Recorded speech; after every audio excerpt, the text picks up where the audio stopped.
Сайхан амтцаач өнөр хүмүүзэгчтэй Монголын мэдээ агентлагийн бэлтгэн хүргэдэг цагийн урд мэдээллийн хөтөлбөрийн бямгаргийн дугаарыг эхэлж байна. Анхаарлаа хандуулна уу. Монгол Улсын засгийн газрын өнөөдрийн хуралдаанаар жижиг дунд үйлдвэрлэлийг дэмжих зорилгоор 1000 гаруй төрлийн тоног төхөөрөмжийг гайлан болон онцгой албан татвараас чөлөөллөө. Жижиг дунд үйлдвэрийн тоног төхөөрөмжийн жагсаалтанд нэмэлт оруулснаар 1000 гаруй төрлийн тоног төхөөрөмж гайлан болон онцгой албан татвараас чөлөөлөгдөнө гэж засгийн газар үзэж байна. Гэр хорооллыг орон сууцчлуулах төслийг ажил хэрэг болгоход иргэдийн оролцоо чухал гэж нийслэлийн удирдлагууд уриалж байна. 1973 онд анхлан ашиглалтанд орсон биокомбинатын үйлдвэрийг төсөв санхүүгээс нэхлээд техник технологи барилга байгууламжийг нь хүртэл шинжлэх хэрэгтэй гэж үзлээ. Хэрвээ төр засагтай хамтран ажиллаж чадвал 2010 онд тохиолсон их гар цохирлыг давтахгүй байх боломжтой гэж Монголын махны холбоо мэдэгдэж байна. Монгол Улсын ардын жүжигчин Зангатын дуулсан Сүлд модны наадам дуу энэ жил 50 дахь жилдээ эхшиглэж байна. Америкийн нэгдсэн улсын төрийн нарийн бичгийн даргаар сенатор Джон Керриг томилох шийдвэрийг тусгасан ерөнхийлөгч Барак Обама гаргасан байна. Украинд цаг агаар зочир хүйдэрснээс болж 83 хүн амнасаа алдсан талаар тус улсын эрүүл мэндийн ажилтнууд мэдээллээ. Үзэгч та бүхэн эдгээр болон бусад мэдээний дэлгэрэнгүй өнөөдрийн манай цагийн урд мэдээллийн хөтөлбөрөөс хүлээн авч үзээрэй. Засгийн газрын ээлжид хуралдаа өнөөдөр боллоо. Хуралдаанаар галийн болон онцгой албан татвараас чөлөөлөх жижиг дунд үйлдвэрийн тоног төхөөрөмжийн жагсаалтанд нэмэлт оруулах тухай шийдвэр гаргалаа. Ингэснээр 1000 гаруй төрлийн тоног төхөөрөмж галийн болон онцгой албан татвараас чөлөөлөгдөх юм а.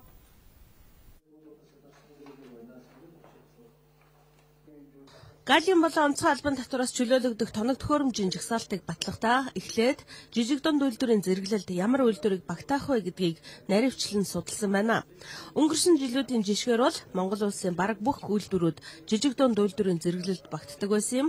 Харин энэ удаа жагсаалтыг гаргахдаа энэ зэрэглэлийг өөрчилсөн гэж засгийн газрын хэвлэл мэдээллийн албанаас мэдээллээ. Шинжлэлийн засгийн газрын хувьд бол том бүтээн байгуулалтыг эхлүүлэх гэж байгаа. За энэтэй холбоотой жижиг дунд үйлдвэрлэл эрхлэгчдийн өөрсдөх чадрыг дээшлүүлэх, санхүүгийнхын боломжийг дээшлүүлэх, ажлын байрыг шинээр бий болгоход л энэ авч байгаа арга хэмжээ бол тодорхой хувь нэмэр оруулна гэж ингэж үзэж байгаа. За жижиг дунд үйлдвэрлэл эрхлэхэд явагдаж байгаа чиглэлүүдээр бас нэлээд тодорхой өөрчлөлтүүд орж байна.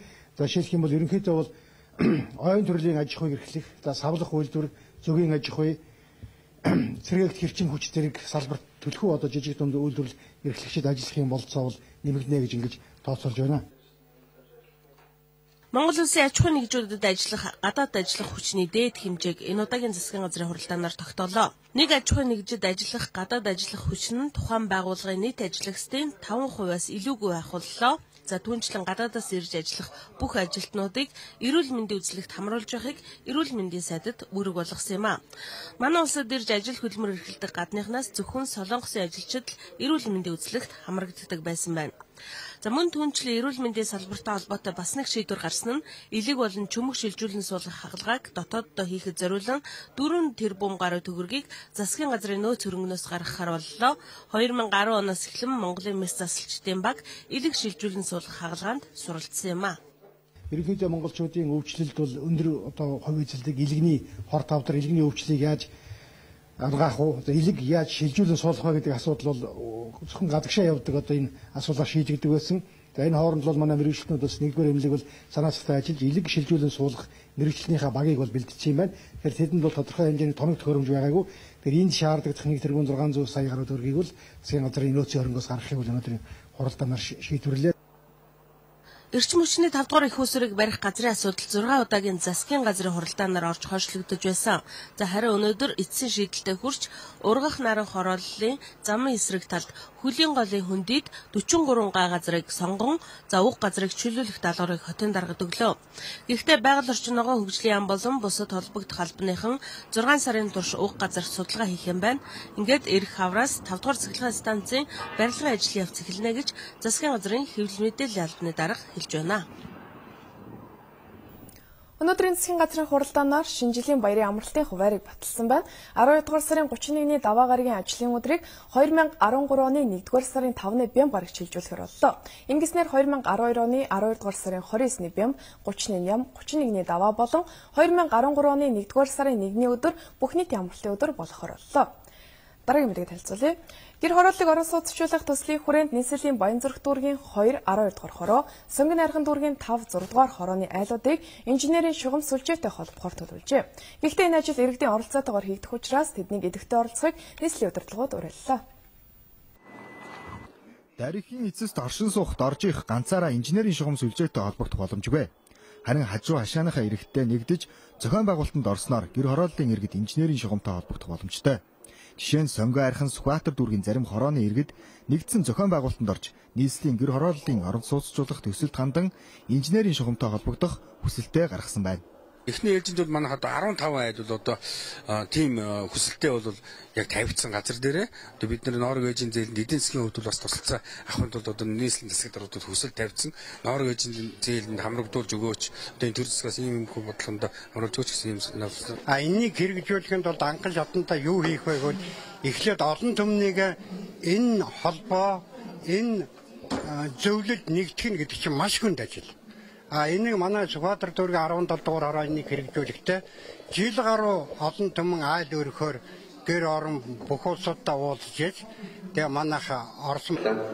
Нэгэнт инженерийн шугамаа тавьчихвал тухайн газар дээрээ иргэн ямар ч хэлбэрийн байр сууц барих нь тэдний сонголтоо.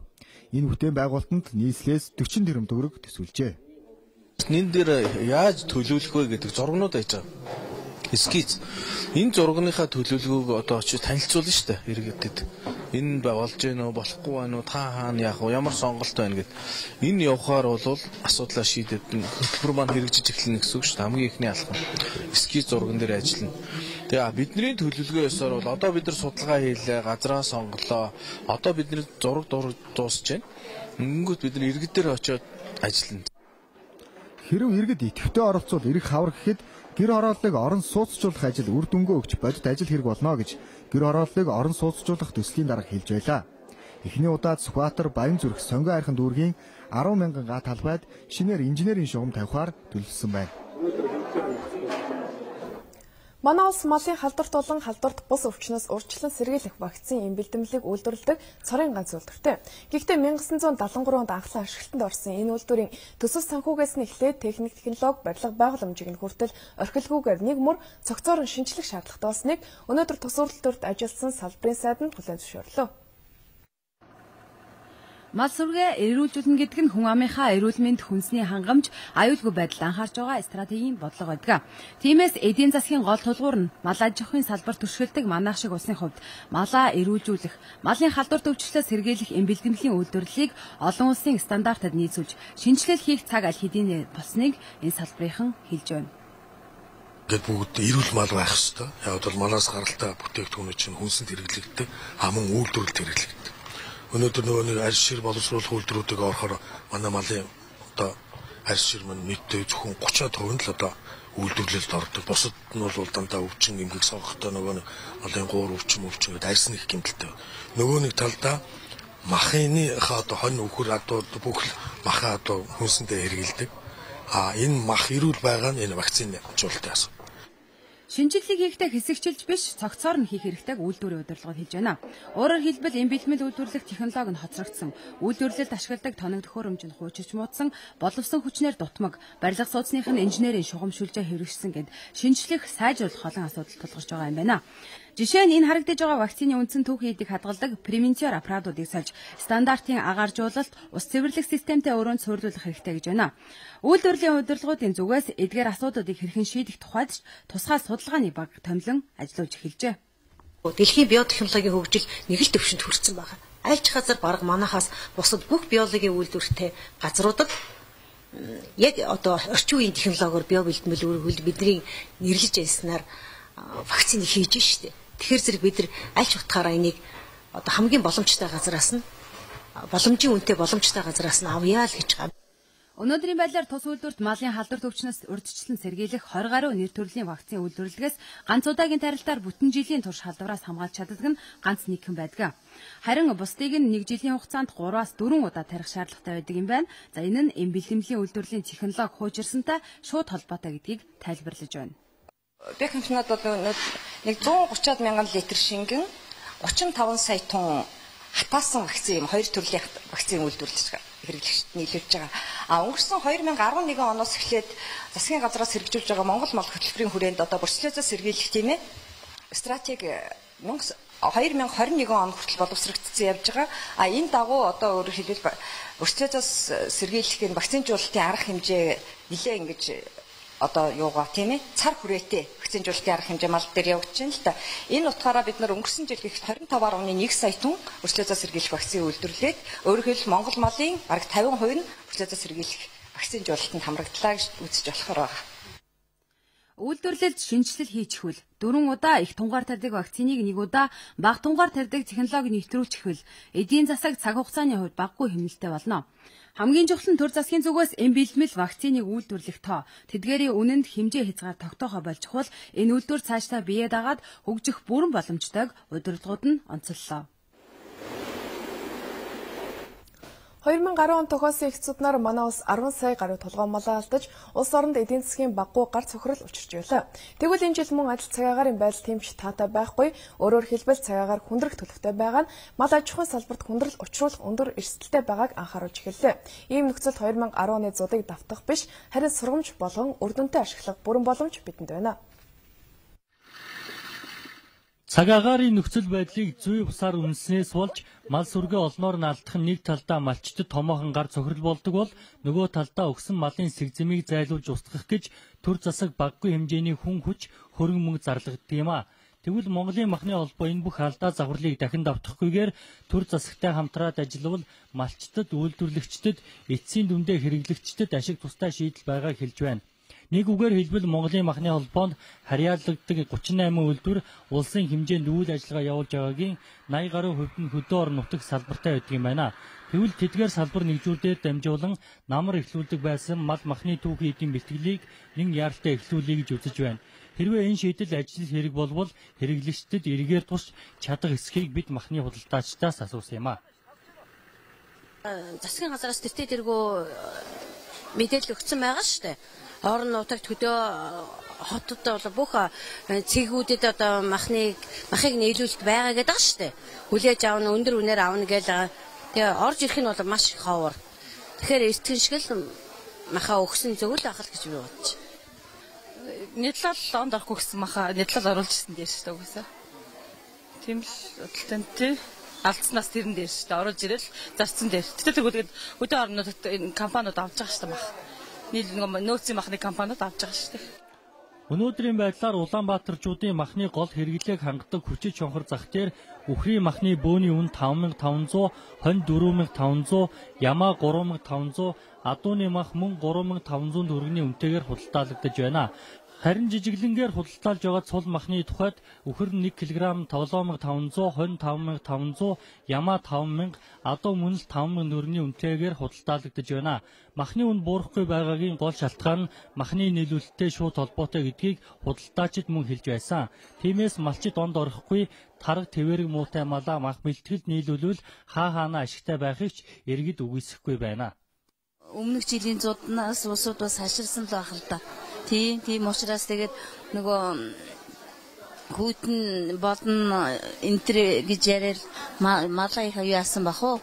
Тий. Энэ зууданд алдаж яснаас бол борлуулсан дээштэй малчтад бол тийм ээ. Тэгээд энд ч махч тийм элбэг биш байна. Нөөцмөөсийн махч одоо сайн бүрдэж чадаагүй байна. Энэ дээр борлуулалт сайн байгаа юм чинь бол малаа оруулж илсэн дээр дээ. Махны холбоо төр засагтай хамтрыг байгаагийн гол санаа нь олон нийтэд зөв зүйтэй ойлголт өгөх, бэлтгэсэн махны нөөцийг стандартын дагуу хадгалах, зойр самны асуудалд дэмжлэг үзүүлэх гээд олон ажлыг төлөвлөд байгаа юм байна. Үзэгч тавхан дээр минь төргий. За махны эрэлт нийлүүлэлттэй холбоотой зүйлийг бид студид хүргэжлүүлэхээр улсын их хурлын гишүүн Монголын махны холбооны ерөнхийлөгч Бацөгтийг урьж ирүүлээд байна. Бидний урилга хүлээж авсан баярлалаа. Тэгэхээр улсын их хурлын гишүүн төрийн бас байгууллагын статустай юм байгууллагыг талгуулахар болж илээ. Тэгэхээр төрийн хувьчлын хамтын ажиллагааг л бид их ярьдаг шүү дээ. Тэгэхээр энэ мах тойрсон асуудал дээр эрэлт нийлүүлэлт дээр ер нь бол махны холбоо гол үүрэг гүйцэтгэж байгаа. Энэ дээр ямар өөрчлөлт гарах вэ? Яаж ажиллая гэж болж байна? Махны салбар гэдэг бол их том салбар. Тэгээд энэ баггүй хил дагуулдаг, бас хардлага сэргэлгүүд явагддаг ийм салбар байгаа. Тэгээд манай мах үйлдвэрлэгчдээс бас надад санал тавьсан. За урд нь бид нэр дандаа мах үйлдвэрлэгчнээс ундаасаа ээлжлэн одоо ерөнхийлөгчийг сонгоод ингээд ажиллаж ирсэн юм аа. Энэ удаа бид бол төрийн хувийн хвшлийг хооронд нь холбоох, бодлогыг ойртуулах энэ чиглэлээр бол улсын хурлын гишүүнийг ажиллуулах юм одоо сонирхолтой байгаамаа. Тэгээ нэгдүгээр та бол сонирхлын зөрчилгүй байна.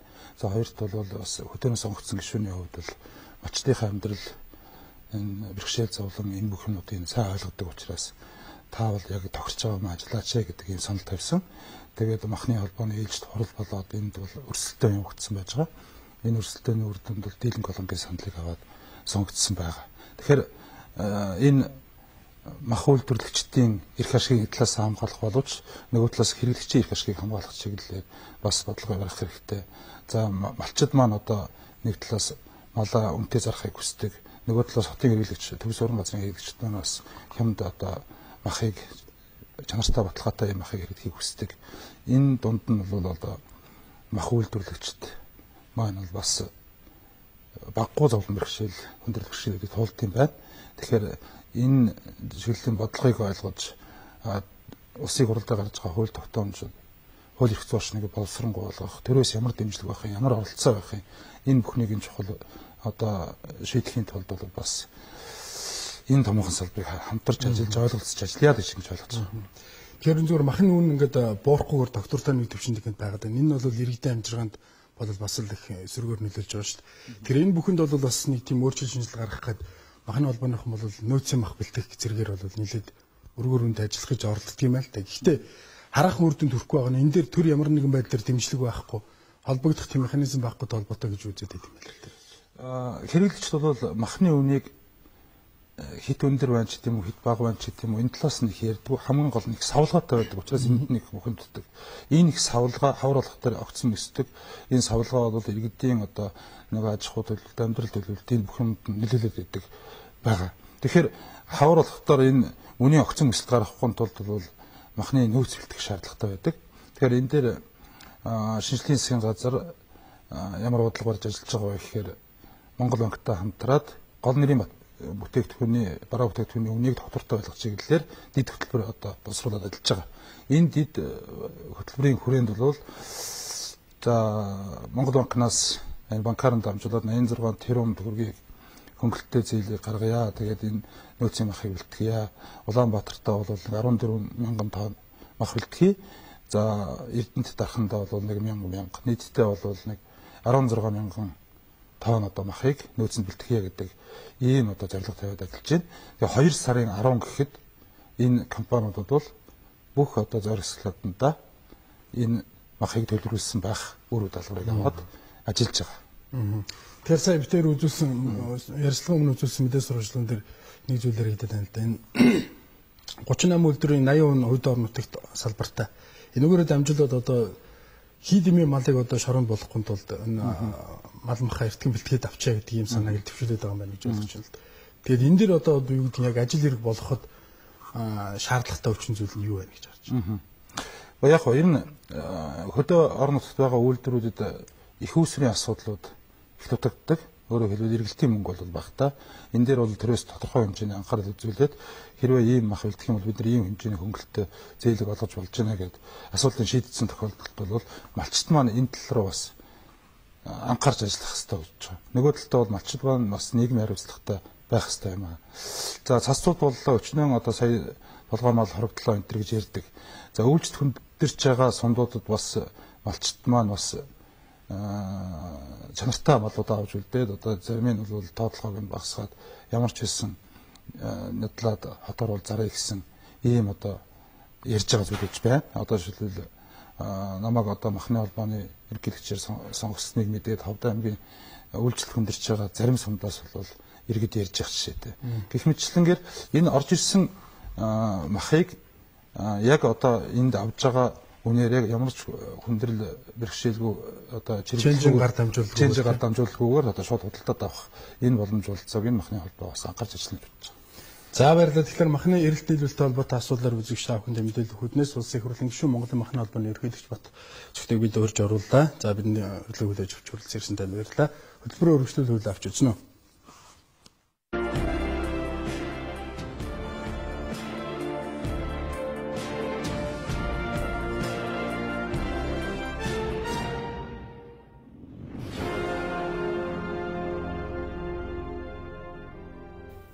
Жижиг дунд үйлдвэрлэл бизнес эрхлэгчид нэмэгдэж хошоод байгуулагдаж эхлээд байгаа ч хөрөнгө мөнгө санхүүгийн дэмжлэг тэдэнд өгүүлэгдэж байна.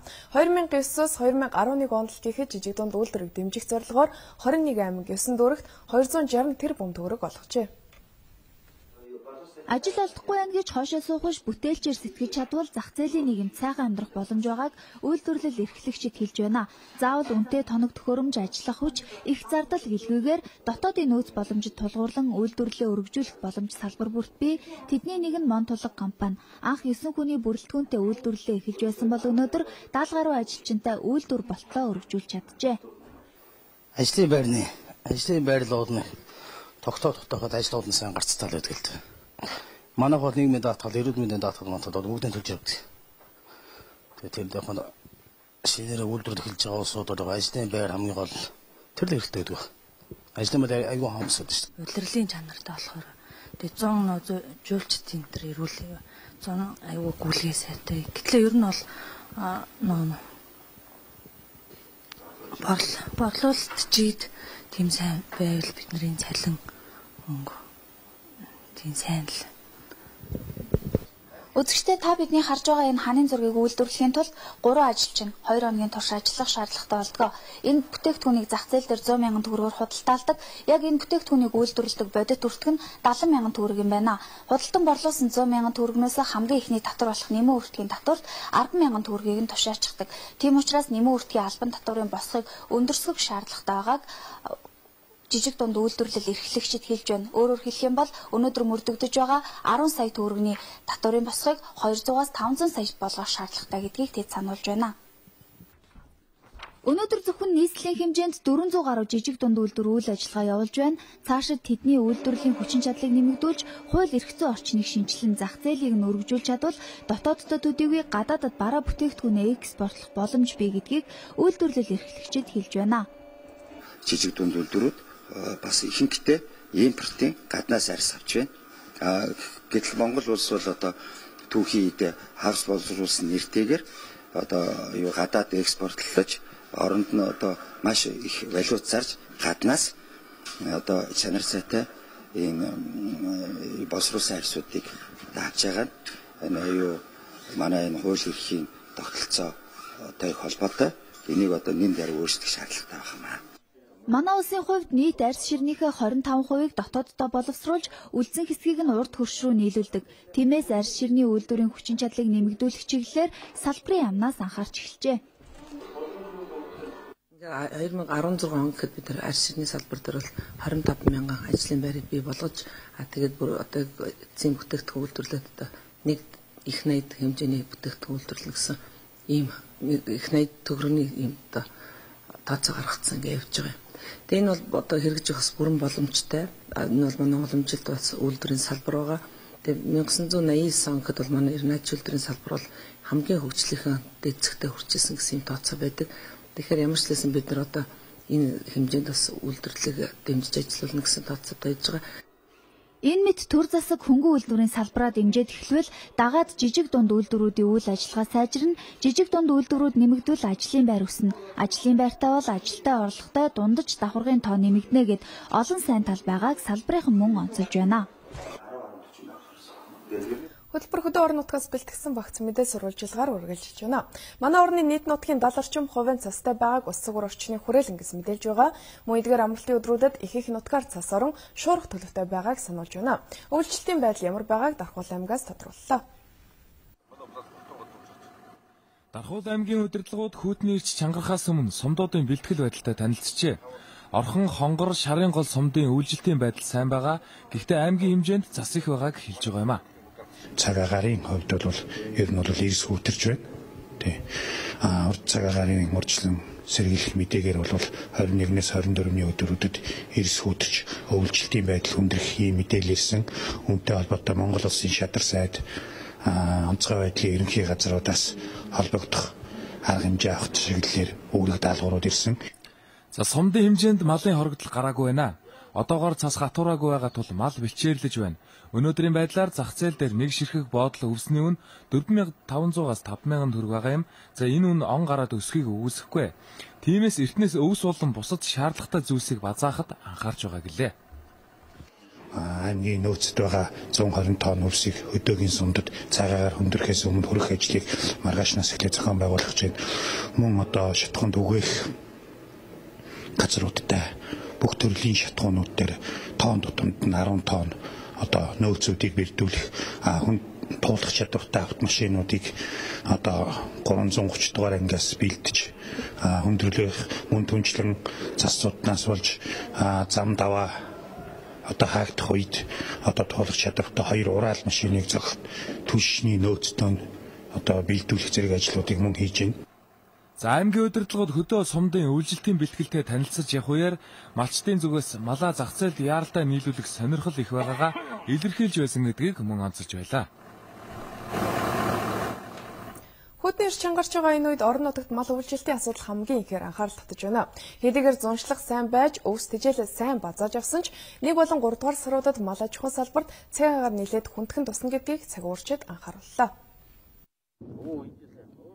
Дорногов аймгийн хэмжээнд үйлчлэлтийн бэлтгэл ажлыг хангуулахад эртнээс анхаарч аймгийн засаг даргын албан даалгаврыг малчтад хөрвүүлж ажилласан учраас энэ жилийн хувьд үйлчлэлт нэг их хүндрээгүй гэдгийг хэлж байна. Үйлчлэлтийн байдал гайгүй нөө. Өнгөрсөн 100 манай аймгийн хувьд ч гэдэг нь Монгол орн даяар зуншлах их сайхан байсан. Зүгээр одоо манай аймгийн нэг 4-5 сумд бол жоохон цастай. Бусад ялангуяа хойдлын айраг 70 жаргалан ихэд сайхан дулаан сумдаар бол цаг гайгүй. Ер нь үйлчлэлтийн бэлтгэл ажил гайгүй. Энэ жил манай аймгийн хувьд нэг сая 207 мянган толгой мал өвлжиж байгаа. За өнөөдрийн байдлаар манай улсын хэмжээнд 12 аймгийн 70 суманд үйлчлэлт хүндэрч болцсошгүй гэсэн мэдээллийг онцгой байдлын ерөнхий газраас өгч байгаа. За тиймээс эдгээр аймагуудад өвс тэжээлийн хангамжийг нэмэгдүүлэх тал дээр онцгойлон анхаарч байгаа юм байна. За энэ жил улсын хэмжээнд 177 мянган малчин өрхөд 40.7 сая мал үйлчиж байна. Ардын хувьсгалын үеэс буюу 1924 оноос өнөө хүртэл тогтвортой үйл ажиллагаа явуулж сан өмөргөө байнга баяжуулж ирсэн орон нутгийн музейнийг бол Завхан аймгийн музей. Тус музей одоогийн байдлаар орон нутгийг судлах алдартнуудын ан амьтдын зэрэг 8 танхимаас бүрдсэн үйлчилгээг явуулж байна.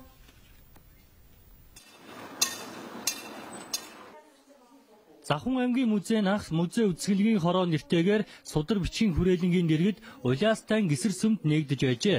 Үүсэн байгуулагдаад 88 жилийн нүрийг үзэж байгаа уг музейд одоогийн байдлаар 10 мянган орчим үзмэр хадгалагдж байгаа юм байна. Цаашид иргэдийн гар дээр байгаа түүх дурсгалын зүйлийг музейн санд байршуулахаар судалж байгаа гэдгээ хэлж байна. За одоогор манайх сан өмргийнхаа үзмэр цуглуулахаа бодлогод нэлээдгүй үзмэрийг бас тусгасан байгаа. За эндээс ард иргэдийн гар дээр судлагдсан байгаа одоо манай аймгийн Тэсмас олдсон зааны соёо байгаа. За энэ үзмэр нь бол бас нэлээд өм цэнтэй түүхийн пайдантлогийн ховор олдоор. За гих мэтлэн нэлээдгүй үзмэрүүдээр бас баяжуулахад чиглэгдсэн байгаа. Музей үзмэр дотор нэн ховор тооцогдох олон тооны үзмэр байдаг байна. Тухайлбал 80 сая жилийн өмнөх чулуудсан мод 1820 онд Дархан Эрдэнэ цогтын хийсэн хүрэл тогоо зэрэг үзмрүүдийг нэрлэж болно. Хүрэл тогооноос Хатанбаатар Магсаржив хамгийн сүүлд цэргүүдийн хамт хооллож байсан түүхтэй байна. Мөн Манжи үеийн морин өртөөний схем зурагч энэ музейн ховор үзмрүүдийн нэг юм а. Шашны ховор үзмрүүдийн нэг бол Жамсран бурхны баг байгаа. Цэвэр шүүрээр хийгдэх эхлэж хийсэн.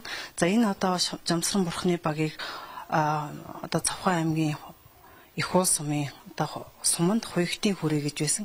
Тэр хуягтын өрөөний лам нарыг бүтээсэн гэж үздэг.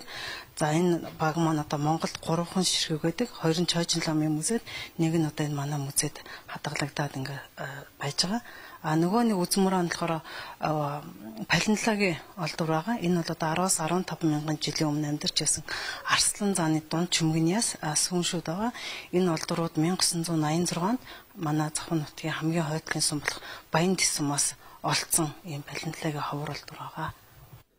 Музей бол орон нутгийн түүх дурсгалын эд үлгийг хадгалж хамгаалж олон таниулах гол үүрэгтэй.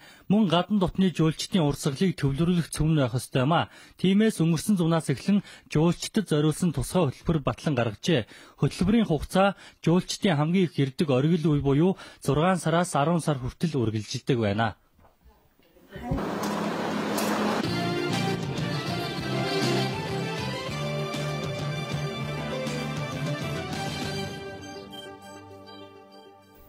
Цагаар хөтөлбөрийг сонгон үзэж байгаа үзэгч та бүхэнд баярлалаа. Одоо та бүхэнд эрчим хүчтэй холбоотой нэгэн тоо баримт танилцуулъя. Өнгөрсөн пүрэв гарагт Монгол улсын эрчим хүчний хэрэглээ дээд зэгтээ хурж 840 мегаватт болсон. Манай орон цахилгаан эрчим хүчний 700 мегаваттыг дотооддоо үйлдвэрлэдэг. Харин Оросын холбооны улсаас 160 мегаватт цахилгаан импортоор авч байна. Цахилгааны ачаалал хамгийн их байсан пүрэв гарагт 10 орчим мегаваттын хязгаарлалт хийсэн байна. Өнөөдөр 17 цаг үе цахилгааны хэрэглээ 761.46 мегаватт байсан бол 18 цагийн байдлаар 823 болжээ. Харин 19 цагт 861 мегаватт болж 31 мегаватт өссөн байна. Цахилгааны хэрэглээний оргил цаг нь 18-аас 21 цагийн хооронд байдаг. Тиймээс эрчим хүчний хэрэглээ оргил цагтаа хүрдэг оройн цагуудад онц шаардлагагүй электрон хэрэгслээ ажилуулахгүй байх, хөнгөн өрөө тасалгааныхаа гэрлийг байнга унтрааж явах шаардлагатай юм а. Хэрвээ ингэж чадвал хэрэглэгчид цахилгааны дутагдлалд орохгүй гэдгийг салбарын яамныхан хэллээ. Одоо та бүхэн дараагийн мэдээ танилцуулъя. Олимпиад дэлхийн чанартай тэмцээн уралдаануудаас монголчууд ганцхан хоосон ирэхгүй байгаа нь төр зэсэг болоод зарим аж ахуй нэгж тамирчдаа дэмждэг болсны нэг үр дүн юм а. Ийм дэмжлэгийг үргэлжлүүлэх ёстой гэдэг үүднээс дараагийн тэмцээн уралдаануудад эх орныхоо нэрийг гаргаж хүүхэд залууст үлгэр дуурайл болох тамирчдынхаа орон сууцны асуудлыг шийдэж байна. 2012 оны Олимпиас жудогийн туралд мөнгө хүрэл медаль хүртсэн Төвшин Баяр Ням очирнагт их улсын эрэлт компани Шинбайр бэлгэллээ. Улсынхаа нэр хүндийг дэлхийн тавцанд гаргаж байдаг хүмүүс бол урлаг соёлынхан болон тамирчид байдаг. Тиймээс шинэ байрны дээжээс олимпийн медальтнуудад гардуулсан цаашдаа тэднийг улам их амжилт гаргах итгэл хүлээлгсэн хэрэг байлаа. Тэгээд бид бүгдийг өнөөдөр ингэж гаргасан амжилтын нь үнж энэ орон сууцаар шинж байгаа бол бас том хувь нэмэр юм аа тамирчид нь. Одоо тамирчин бид нар олон спортыг дэмжиж энэ томууд ажиллаа гэж Монгол оролцолд байраа сангаж байгаад бол маш их баяртай байна. Том оролдлуудыг эх орондоо усаараа тэгээд бүгдэнд нь ажлын амжилт хүсэж байна. Маш их баяртай байна. Зуны Лондонгийн Олимпиас хүрэл мөнгөн медаль хүртсэн хоёр тамирчинтайгээ байрыг нь бас хүлээлт өгч байгаа баяр түлээд давхар болж байна. Их Монгол хороолол Баян Монгол хорооллын зэрэгэлдээ баригджээ. Энэ хороололд Олимпийн аврагуудтай хөрс сэргэлдээ амьдрах иргэд спортоор хичээллэх бүрэн боломжийг хангаж спорт клуб болон усан бассейны цогцлбор байгуулжээ. Монголын урлагийн их тайзны Айдууга өргөн 161 илгээсэн. Ардын жүжигчин Зангадын дулсан. Сүлд модны наадам дууг мэддэггүй, сэтгэлтэй аялдаггүй Монгол хүн бараг байхгүй гэж хэлж болно. Тэгвэл бидний сэтгэлд мөнхөрсөн энэ дуу 50 дахь жилийнхаа шиноотой залгаж байна. Гацуур модод төв талбайдаа залж хөнгөнгийн тоглоом гэлзулсан шинэ жилийн баяр хаяанд ирлээ. Шинэ жилийн баяр төгөхөөр хүн бүрийн сэтгэлд нэгэн дуу ирэхгүй аялагдана.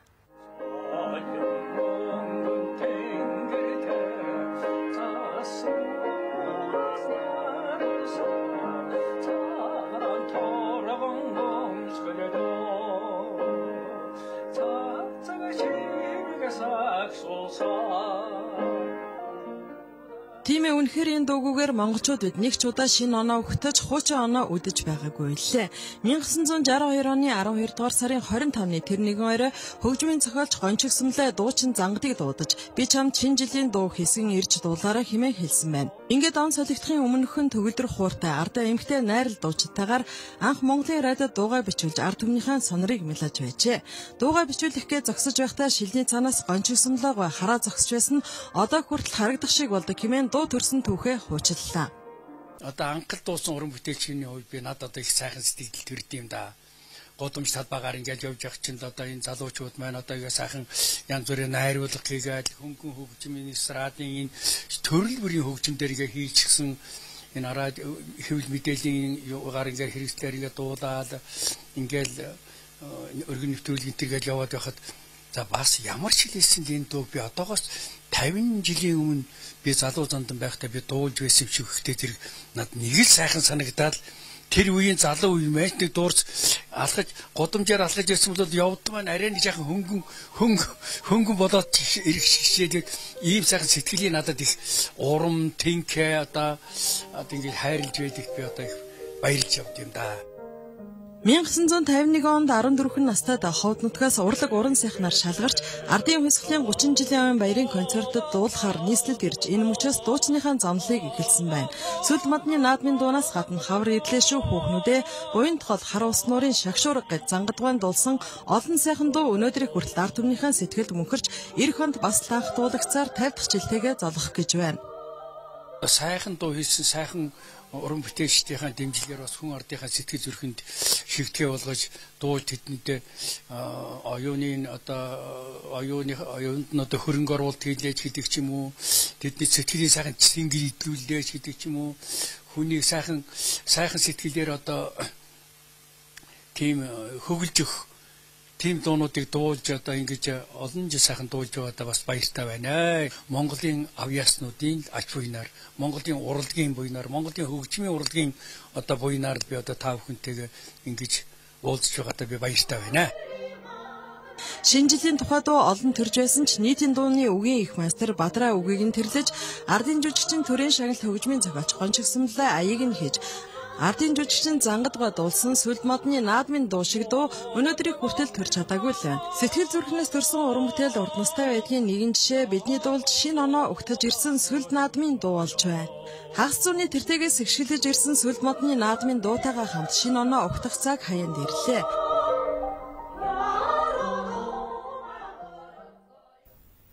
Зураач Гүнчин сүрэн 5 дахь бие даасан зургийн үзэсгэлэнгээ өнөөдөр гаргалаа. Тэрээр эртний баатруудын хөргийг төлхөө зурдаг байна. Түүний үзэсгэлэн хөрөг байгалийн чиглэлээр зурагдсан 30 гаруй бүтээл тавигджээ.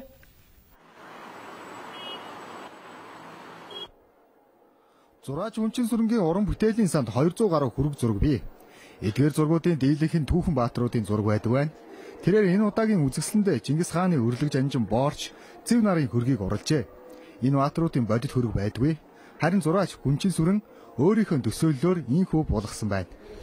Энэ баатрыг хөрөг зурсараа юу илтгэх гэж байгаа вэ гэхээр эзэн Чингис бүр Чингис хаан тэр том гүр эзэнт гүрнийг байгуулахын тулд маш их байлдаан аяндаа хийжсэн. Тэнд Игэл жирийн маш олон баатруудын хүч хөдөлмөр тус хөлс хүч шинжилж тэр агуу ялалт бий болж байгаа учраас Игэл жирийн баатруудын хөргийг үн сэнтэй байлгахын мөнхөлийн тулд миний бодлоор тодорхой хэмжээний судалгаа хийгээд баатрын зургийг зурсан хөвийг дуудахтай. Тэгин байдлаар бол бас нэг юм бичлэлтийн ур чадварын хувьд бол нэлээд юм задгай чөлөөтэй бичих юм сонирхолтой. Тэр хандлагууд нь бол бас юм зарим зургууд дээр нь бас нэлээд тодрох тийм аясууд бас харагдаж байна энэ үзэсгэлэнээс. Тэгээ бодлоор зүгээр энэ ирээдүйн рүүгээ хандсан чиглэлүүдээ бол тодорхойлж байгаа ийм үзэсгэлэн гэж хэлж болно. Зүгээр миний ойлгож байгаа бол тийм гүн ухааны хандлагатай зүгээр хөргөн дээр бол бас нэлээд ажиллах сонирхолтой. Гэхдээ тэн дээр өөрийнх нь гол баримтлаад байгаа сонирхоод байгаа зарчим болохоор тэр бидний хэлээр тэр мастерство гэж ярьдаг тэр уран бичлэлт тавилт бэрний тоглолтыг бол нэлээд их сонирхдаг. Тэн дээр бас ур чадварыг үзүүлэх гэсэн ийм хандлагууд нь бас харагдаж байна. Тэрээр үүнээс өмнө Орос улсад 3 удаа үзэсгэлэнгээ гаргаж байсан бол Монгол улсад хар зургийн үзэсгэлэн мөн гаргаж байсан. Зураач Гүнчин сүрэн уран зургийн оргил гэж бодоод харин өөрийгөө тэр оргилын билээс эхэлж байгаа уран бүтээлч хэмээн төсөөлдөг байна. Тиймээс энэ удаагийн үзэсгэлэнгээ оргил өдөх хэмээн нэрлэжээ. Хөрөнд өрөөс үйл явдлын мэдээллүүдээс танилцууллаа. Дургужилтуул олгуулсан мэдээнд анхаарлаа хандуулна. Америк нэгдсэн улсын ерөнхийлөгч Барак Обама тус улсын төрийн нарийн бичгийн дараагаар сенатор Джон Керриг томилох шийдвэр гаргалаа. Джон Керри сенатын танхимын нөлөө бүхэн гишүүдийн нэг учраас ерөнхийлөгч Барак Обамагийн шийдвэр багтлагдах магадлал өндөр байна. Америкийн нэгдсэн улсын Массачусетс мужид ардчилсан намаас сонгогдсон сенатын гишүүн Джон Керри одоогоор олон улсын асуудлыг хариуцсан сенатын зөвлөлийг тэргүүлж байгаамаа. Түүнийг Америкийн нэгдсэн улсын төрийн нарийн бичгийн дараагаар сонгох шийдвэрийг сенатын ихэнх гишүүд дэмжинэ гэж шинжээчид үзэж байна. Харин Хиллари Клинтоны хувьд эх оны ихээр төрийн нарийн бичгийн даргын албан тушаалаас татгалзаж ерөнхийлөгчийн сонгуулийн кампанит ажилдаа анхаарлаа хандуулах бололтой. Джон Керриг дэвшүүлэхээс өмнө Америкийн нэгдсэн улсын төрийн нарийн бичгийн дараагаар томилогдох магадлал өндөртэй хүнээр нэгдсэн үндэсний байгуулагдах Америкийн нэгдсэн улсын төлөөлөгч Сьюзен Райс тооцогдож байсан юм а. Италийн ерөнхий сайд Марио Монти хэлсэн үгэндээ эзэн байж төсвийн төслийг парламентаар баталсны дараагаар албан тушаалаасаа сайн дураараа огцорчээ. Марио Монтигийн засгийн газрын 2013 оны төсвийг нийт гишүүдийн 309 дэмжиж 55 эсрэг санал өгсөн байна. Тэрээр баасан гарагт болсон сайд нарын танхимын хурлын дараагаар ерөнхийлөгч Жорж Наполитанод албан тушаалаасаа огцрох хүсэлтээ өгсөн байна. Ерөнхийлөгч түүний хүсэлтийг хүлээн авч сонгуул болтол төр засгийн газрыг тэргүүлэхийг хүсжээ. Италийн ерөнхийлөгч Жорж Наполитано улс улирын тэргүүн нартай ярьж зөвлөлдсөний дараагаар сонгуулийн албан ёсны товыг зарлах юм байна. Огцрох хүсэлтэд өгөхөөс өмнө Марио Монти сэтгүүлчдэд хандан хэлэхдээ ерөнхий сайдаар ажилласан 1 жил 1 сарын хугацаанд хүнд хэцүү зүйл их тохиолдсон ч маш сонирхолтой байсан гэжээ. Италийн ард иргэдийн дунд явуулсан судалгаанаас үзэхэд удахгүй болох сонгуульд Пьер Луижи Берсанигийн тэргүүлдэг ардчилсан нам ялалт байгуулах магадлал өндөр байна. Цус сарын баяр тун удахгүй болох гэж байгаа үед Европт хамгийн том тооцогддог буйны ажил эхэлжээ. Энэ ажлын гол зорилго нь ядуу гэр бүлд өсөж байгаа хүүхдүүдийг баярлуулахад оршдог юм а. Будапештийн тоглоомын үйлдвэрийн ажилчид тун завгүй ажиллаж байна. Тэд улаан загалмай нийгэмлэгтэй хамтран өнгөрсөн 8 жилийн турш ядуу гэр бүлийн хүүхдүүдийг баярлуулахаар мянган тоглоом бэлтсээр иржээ. Тэдний энэ ажилд сайн дурынхан их тусалдаг тухай тоглоомын үйлдвэрийнхэн ярьж байсан юм а. Унгарт ойролцоогоор 400 мянган хүүхэд нэг ядуу гэр бүлд өсөж байна. Манай тоглоомын үйлдвэр тэдэнд зул сарын баяраа сайхан тэмдэглэхэд нэмэр болох үүднээс чадах чинээгээрээ хичээж ажилладаг юм а. Өнгөрсөн жил 40 мянга гаруй хүн хүүхдүүдийнхээ хуучин тоглоомуудыг хандвалсан нь бараг 200 тонн болжээ. Манай охин энэ тоглоомын үйлдвэрийг зурагтаар үзээд уйдсан тоглоомуудаа хандвалахар шийдсэн. Энэ ажлыг анх улаан загалмай нийгэмлэг санаачилсан байна. Тэдний төвүүд тоглоом болон ном цуглуулаа зогсохгүй хоол унд ч гэсэн авдаг юм байна. Би 3 хүүхэдтэй. Хэрвээ энэ бэлгэнүүд байгаагүй байсан бол би хүүхдүүдтэй юу ч бэлгэлж чадахгүй байлаа.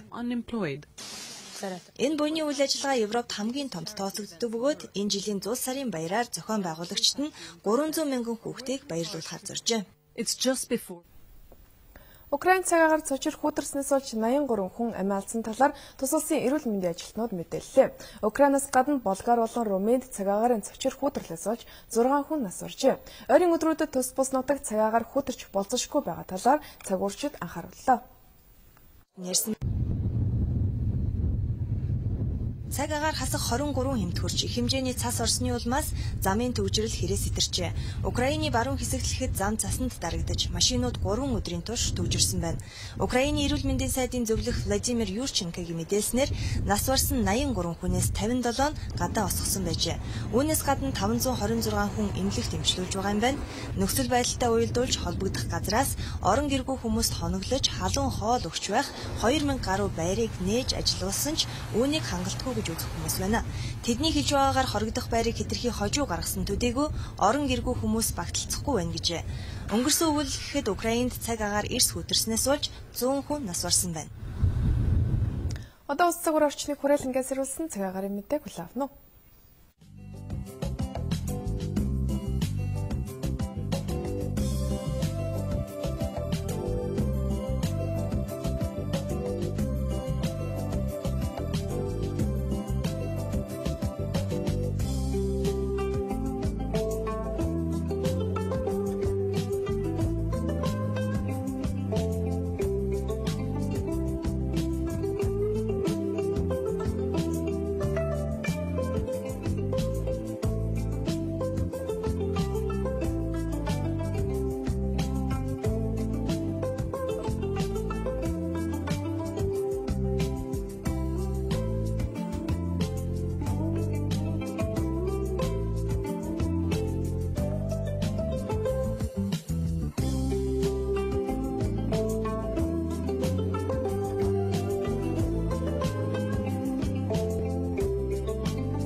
Монголын мэдээ агентлагийн бэлтгэн үргэлдэг цагийн урд мэдээлэл хөтөлбөрийн бямгаргийн дугаар өндөрлөж байна.